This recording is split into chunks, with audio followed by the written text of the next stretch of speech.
Hello, નમસ્કાર મારા વહાલા વિદ્યાર્થીઓ, સુપ્રભાત. કેમ છો? મજામાં ને? હા, હું અનિતા ચૌહાણ અને હું તમારા ગુજરાતી વિષયના શિક્ષક છું. તો તમારે બધાને ગુજરાતી શીખવું છે ને? સરસ. તો આજે આપણે ગુજરાતી ભાષા શીખવા માટે જે એનો પાયો છે, જેમ કે સ્વર અને વ્યંજન, તો આજે આપણે એમાંથી સ્વરની શરૂઆત કરીશું. તો તમને બધાને ગમશે સ્વર શીખવા, અને તમે તો કેવા નાના નાના સરસ ગુજરાતી બોલતા હશો. તો આજે હું તમને ગુજરાતી લખતા અને બોલતા કેવી રીતે શીખવું એની શરૂઆત આપણે સ્વરથી કરીશું. તો ચાલો આજે આપણે સ્વર શીખીએ. ચલો, તો આજે આપણે સ્વરમાં પહેલો અક્ષર આવે છે અ. શું બોલાય છે? અ થી અનાનસ. તમે બધાએ અનાનસ ખાધું છે? અરે વાહ, ભાવે છે ને બધાને અનાનસ? તો અ, જો અ આવી રીતે દેખાય છે, તમને બધાને દેખાય છે ને સ્ક્રીન પર? સરસ. તો આને કહેવાય અ. અનાનસ. અ થી શું આવે? અનાનસ. હવે એના પછીનો શબ્દ છે,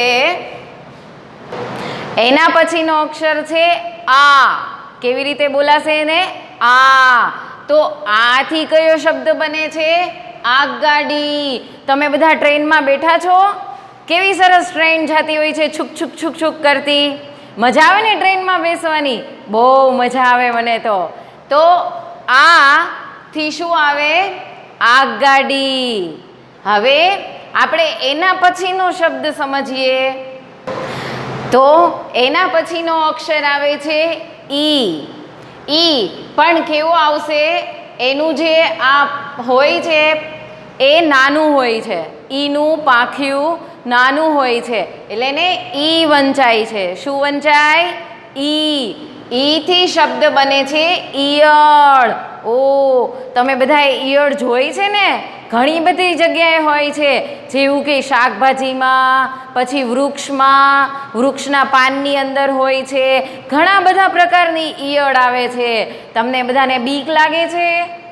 નહીં? અરે વાહ, તમે બધા તો બહાદુર છો. તો ઈયળ. એના પછીનો શબ્દ છે ઈ. પણ ઈ કેવો? મોટો. આપણે એના પહેલાનો ઈ જોયો, ઈ કેવો હતો? નાનો. અને એના પછીનો કયો આવશે? મોટો ઈ. તમે જોઈ શકો છો કે એની પૂંછડી કેવડી છે? મોટી. તો ઈ થી કયો શબ્દ બનશે? ઈસ. ઈસ એટલે કે આપણા ઘરમાં ખાટલો છે બેસવાનો, એ ખાટલાના પાયાને શું કહેવાય? ઈસ.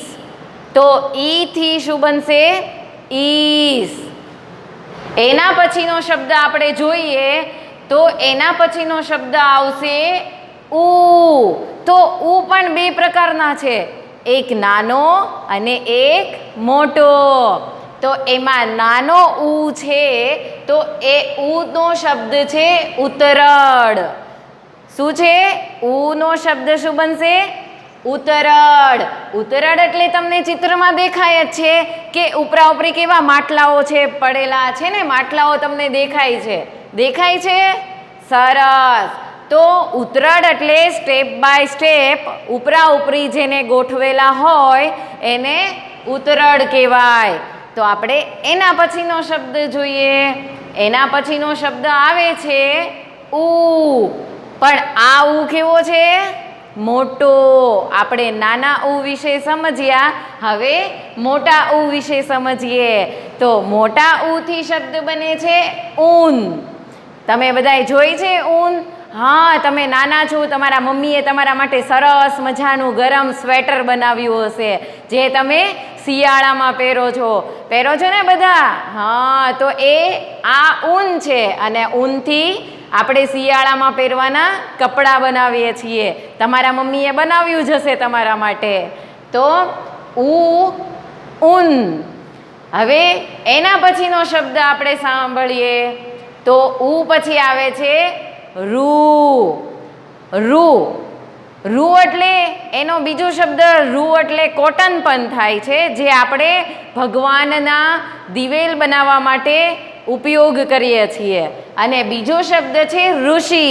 તો ઋષિ તો તમે બધાએ જોયા જ હશે. જોયા છે ઋષિ?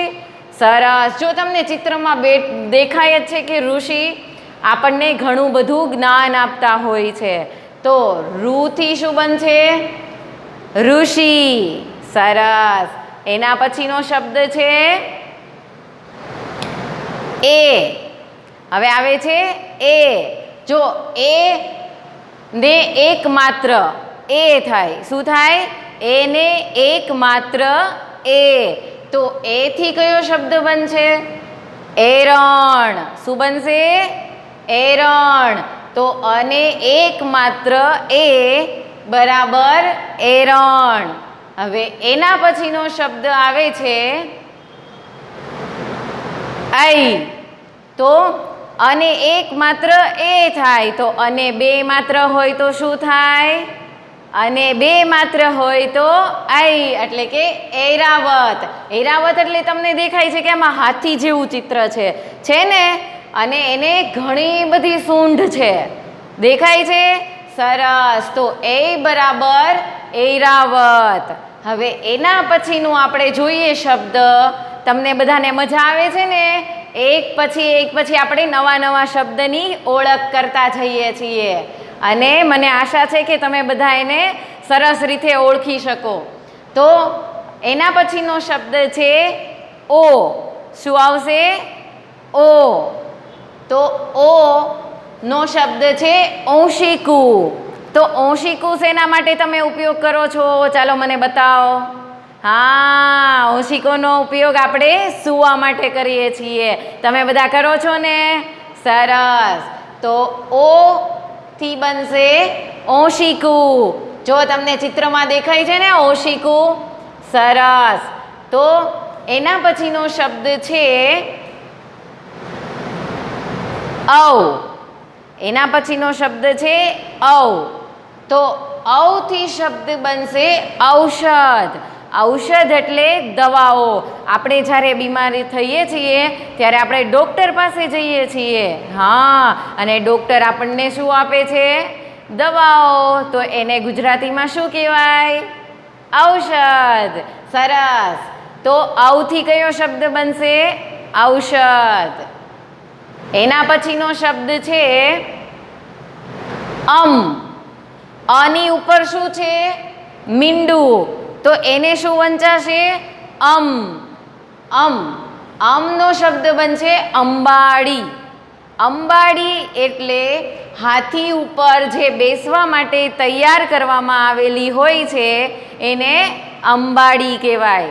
શું કહેવાય? અંબાડી. તો થી શબ્દ બનશે અંબાડી.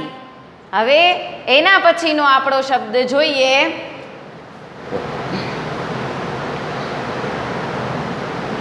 આહા.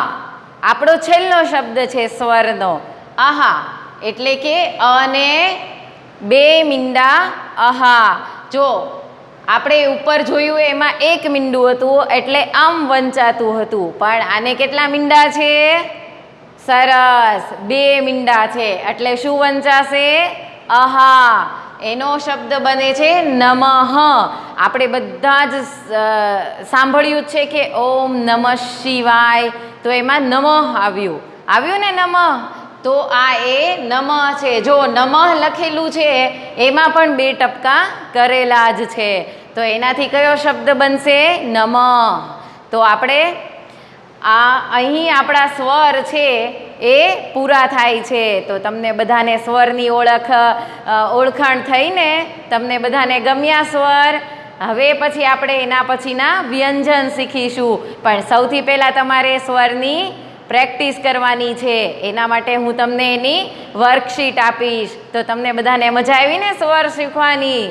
સરસ. Thank you. God bless you.